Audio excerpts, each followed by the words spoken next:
Dear friends, this is the fourth lecture. In the first lecture, we have studied the experimental procedure of ASTM, TBP and EFP. This experimental procedure, you understand that very important to understand these conversion methods. That is, in the second lecture, we have studied the interconversion of ASTM, TBP and EFP. So we have converted to EFP data. Why this particular EFP data is important? Now you are understanding when you have drawn the phase diagram in the third lecture for the data collected at atmospheric condition. Only with the help of ASTM distillation, you can find out EFP curve and then draw the phase diagram at higher pressures. So you can obtain the data at higher pressures also by way of the phase diagram. Now in this lecture, we are going to study under vacuum TBP. You know the experimental procedure of the TBP, true boiling point distillation. At up to atmospheric condition, we can separate out the fractions up to 350 or 400 degrees centigrade. Above that one, we are going to get the heavy fractions.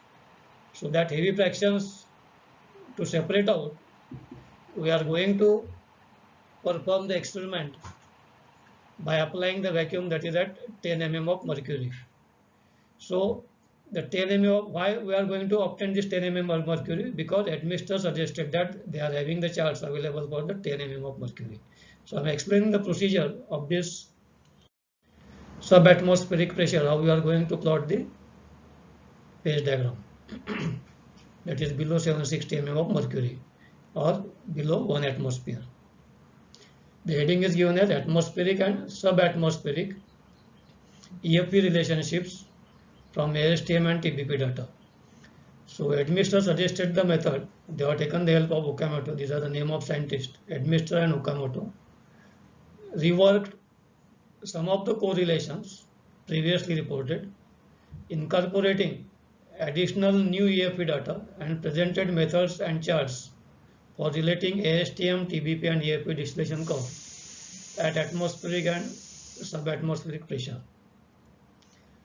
So in this Van Winkle book, in the chapter number 3, they are given the various figures, various charts that I am going to explain you in the next slides.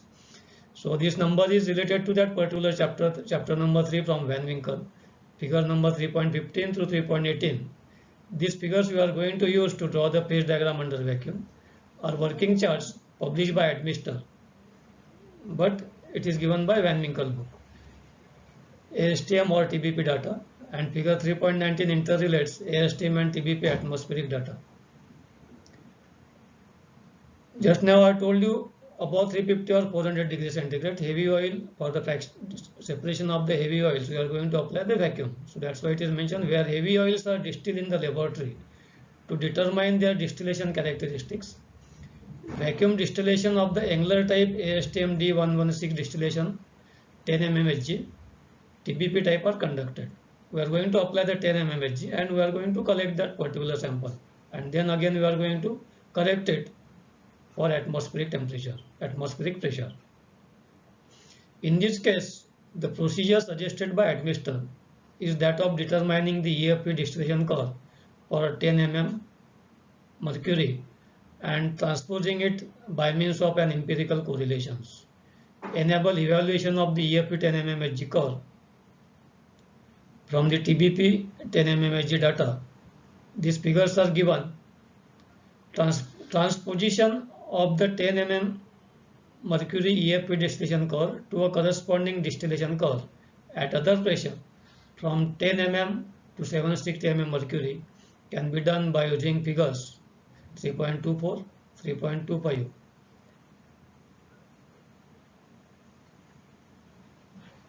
Then we are going to solve the problem, then you will understand what it is mentioned here. The problem is construct a phase diagram in the vacuum region, that is subatmospheric, for residual with the following data. The data collected with the help of the TBP distillation at 10 mm of Hg. As it is mentioned that it is a 10 mm Hg, you will understand that this is the heavy feed available after 400 degrees centigrade or 50. So at 10 mm Hg, once it is mentioned that 81, if you are going to correct it at atmospheric condition, it is more than 350.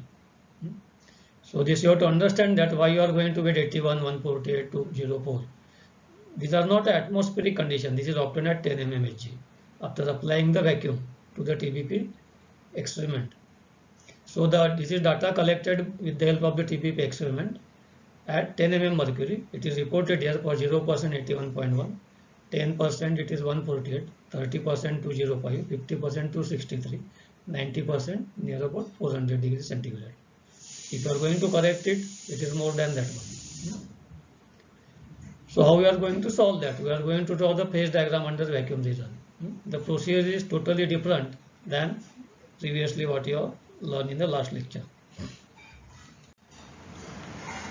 So this is the first two columns. They are given. This is the data given available. Volume percent distilled and TBP temperatures collected at 10 mm of mercury. So the first procedure is we have identified this TBP, where the charts are available with reference to these particular points what they are mentioned here. TBP difference. We have find out the difference in between 148.9 minus 81.1, that is 67.8. 205.6 minus 148.9, 56.7. Similarly, the other temperature difference we have find out. This is 0 to 10 temperature difference, that is 67. 10 to 30 temperature difference is 57, 56. So that's why in between 10 to 30 it is written. In between 30 to 50 it is written here. Then the fourth column is EFP difference. This is TBP difference obtained from the given data. EFP difference, that is the direct relation of TBP difference and EFP difference given in the chart number 19 in the next slide.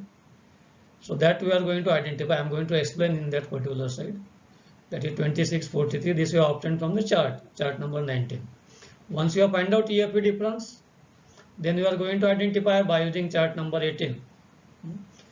EFP 10 mm of mercury. EFP 10 mm of mercury. For that you are going to identify this 50% point first. EFP 10 mm of mercury 50% point, and by considering this 50% point of EFP, then you are going to identify less than 50% and more than 50%.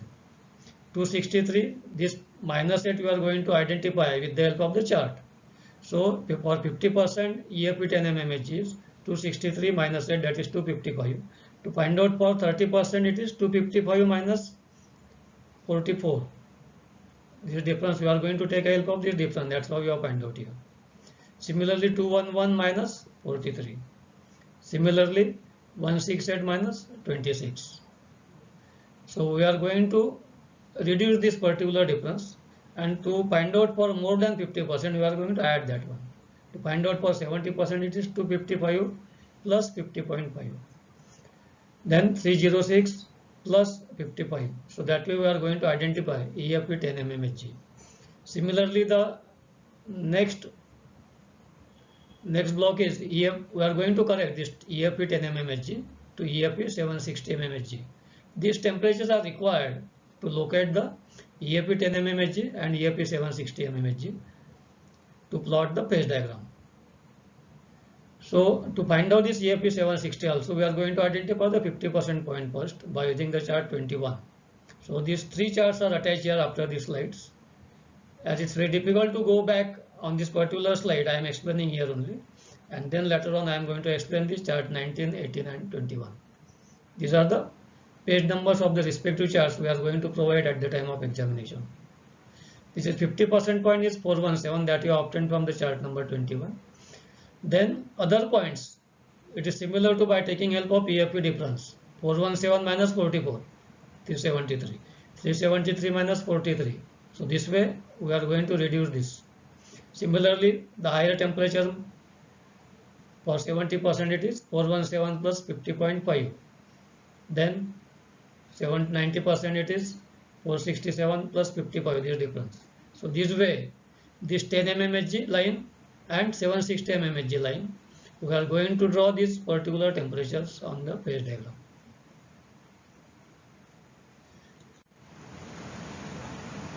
This is the TBP temperature difference against EFP temperature difference. We are going to identify EFP temperature difference. TBP temperature difference, it is available in the third column. From this TBP temperature difference, we are going to identify EFP temperature difference for the respective 0 to 10%. It is available on this particular curve, and for other differences, these are these points we are going to locate on this curve, segment of distillation curve for 0 to 30%, 30 to 50, then 50 to 70, and 70 to 90%. So that's why we have identified these differences for this, because the charts are available with respect to this. The administrator has suggested, this is the name of the scientist, they have suggested this procedure. So that's why we are referring these charts and finding out what they have suggested. 0 to 30% this line, and other line is for another difference. So directly we are going to report on y-axis. For 0 to 10%, find out TBP temperature difference, go towards this particular point, then read it on y-axis and write down EFP temperature difference, how much it is. So you have to take care of the units, degree Fahrenheit and degree centigrade. Similarly, next column is TBP 50%, how to obtain. It is mentioned on the TBP 50% temperature is given, and we know that from the last chart the temperature difference. With the help of this temperature difference and EFP temperature, TBP temperature difference, we are going to identify EFP 50% temperature. So the TBP 50% temperature is known. These are the lines provided for this particular difference, that is for TBP. You have to read very carefully what for it is, TBP or EFP. TBP data is available. TBP 30% minus TBP 10%. So you have to first identify 30% temperatures minus 10% temperatures of TBP. Whatever temperature you are going to get, if it is not available in between 24 to 60, draw that respective line here.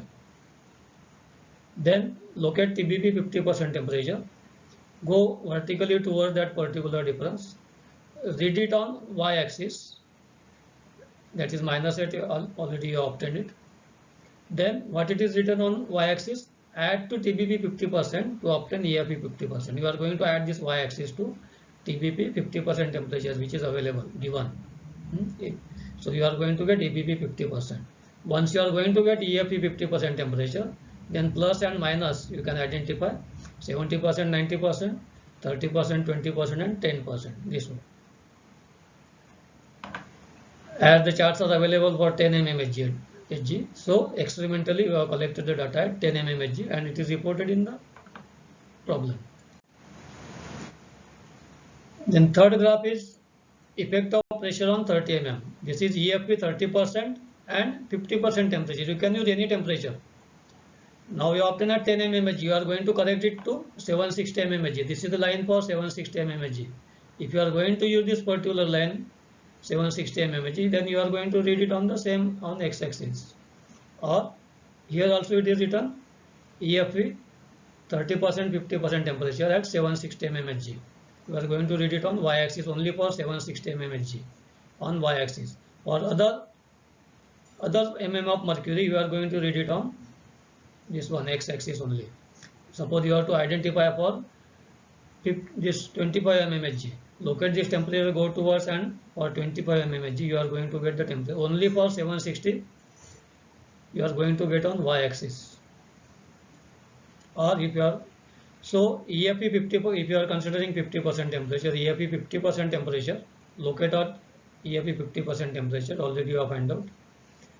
As you are going to correct it to 760 mm Hg. 760 line, this is 760 line.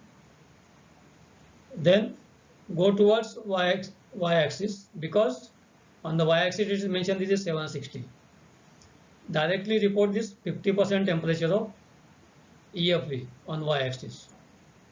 So this way, if you want to correct it for 200 mm, 100 mm, then you have to go on, you have to read it on x-axis only. That you have to remember, because specifically they are mentioned this y-axis only for 760 mm Hg, and for the 5, 10, 25 up to this 500, 600, you are going to read the pressure, that is the EFP pressure, EFP temperatures on x-axis. Both are EFP. EFP at 10 mm at respective pressure 10 mm. 10 mm you are locating. This 10 mm you are going to correct for 760 and you are going to read it on this one, y-axis. So this way These columns we have prepared, we have identified 10 mm mercury temperatures for 0 to 100% EFP. Similarly, we have find out for 760 mm. Then now we are going to plot the graph. The phase diagram is related to one scale is logarithmic scale, another scale is reciprocal of temperature, that is 1 by T. How we are going to locate this 1 by T? Now we know the range of the temperatures available. You have find out the temperatures 10 mmHg temperature and 760 mmHg in the last two columns. Minimum temperature and maximum temperature. Decide the scale 100 to 550. All the temperatures are ranging from this particular. Then find out the location of this one. I have corrected to degree Kelvin. Then 1 by T. Then origin you have fixed it at 100 degrees centigrade. Origin is 0 centimeter. Similarly, I have find out for 200.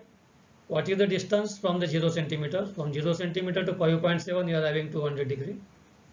Then 300 it is for 9.5, that is from 0 centimeter to 9 point. So we have identified the distance of 1 by T. So this way you are going to look at respective distance this 1 by T temperatures that I have plotted on the phase diagram. Similarly, this is your x-axis 1 by T reciprocal temperature. Similarly, logarithmic scale on y-axis. Y-axis you are going to report as a logarithmic scale, that is pressure of log or LNP. So this pressure, we know that 10 mmHg data is available and we are going to identify for up to 1/7, means 1 atmosphere to 10 mmHg, 76 mm mercury to 10 mmHg. So in between you are having this particular scale, you are selected 10, 20, 30, 40, 100, 200 up to 760. How we are going to locate it? So as we are going to locate the log scale, log of 10 is 1. So this is the basis line 10 mmHg. So this 1, that is the origin, 0 centimeter available. 20 is available at 3 centimeter. 30 is available at 4.8 from 0 centimeter. You have to read it from origin. So these are the distance we have identified. So 760 mm it is available at 18.8 centimeter. So this way we have fixed up the distance of log P, logarithmic scale. The same method you can apply for the atmospheric phase diagram to find out the 1 by T and log P. And lastly, we are going to consider this log P and 1 by T to plot the phase diagram. So this plot 0, 10, 30, 70, 90, 1 by T temperatures and log P temperatures. So this is the well-known phase diagram we have drawn it. 1 by T scale here it is. 10 by minus 3 is common degree Kelvin. Whatever the scale you are going to report it here, that scale is called as Koch scale. Sometimes it is Koch chart also they mention it. This is the scale name is Koch scale, it is mentioned in your syllabus. So what is that Koch scale? This is called as the Koch scale. 1 by T you have located. This is the logarithmic scale distance you have identified. This is 10 mmHg line, 10 mm of mercury. This is 760 of mercury. Now in the column we have in the last column we are having at 760, we are corrected to 760 mm EFP point. These are the points you are going to locate for EFP. EFP 760 mm for 0%. Locate this here. Similarly for 10 mm of mercury, locate the temperature here. EFP temperature for 10 mmHg. Then join these points for 0% distill, 760 mm temperature and 10 mm mercury. Similarly for 10%. 10% volume distill, 760 mm temperature is this one. Locate on this line, 10 mmHg on this line. Go for 30%, 50%, 70% and 90%. 90% 760 is here, 10 mm is here. So this way we have plotted the graph. This is under vacuum. You have performed the distillation, this vacuum distillation in the TBP for 10 mm mercury. You have collected the data for 10 mm mercury. Performing the experiment under vacuum is very, very dangerous. There are chances of the accidents. So that's why we have performed at this 10 mm of mercury. Other vacuum mm of mercury for 100 vacuum. Suppose you require the data for 100 mm mercury. EFP data required for 100 mm mercury. Suppose your question is asked, report 100 mm mercury EFP data. So how we are going to report it? The TBP EFP data for 100 mm mercury is for 0% look at the temperature here, 10% look at the temperature, 30% look at the temperature on the x-axis, This is 1 by T, correct it to T, temperature. So that is your final answer. Similarly for 300, look at the temperature on x-axis for 300. Draw the line wherever it cuts, report it on x-axis. So in between 10 mm Hg to atmospheric 760 mm mercury, at any pressure you are going to get the data. That is the best utility of the phase diagram. There is no need to perform the experiment. So whatever the charts provided by the administrator, very easiest method they have suggested. So that's why we are referring these charts. In the industry also we are referring these particular charts. If your column is operated at 100 mm mercury, then what is the vaporization temperature? 300 mm mercury, what are the vaporization? So you are going to get the rough data, rough idea, how much percentage temperature differences are there for the 0 to 100 degree percent volume distinct. So this way we have studied the phase diagram under the vacuum and phase diagram that is called as subatmospheric and superatmospheric, under the vacuum and more than atmosphere. So, and this is the best utility of the phase diagram. This data we are going to utilize for the designing of the distillation column. Thank you.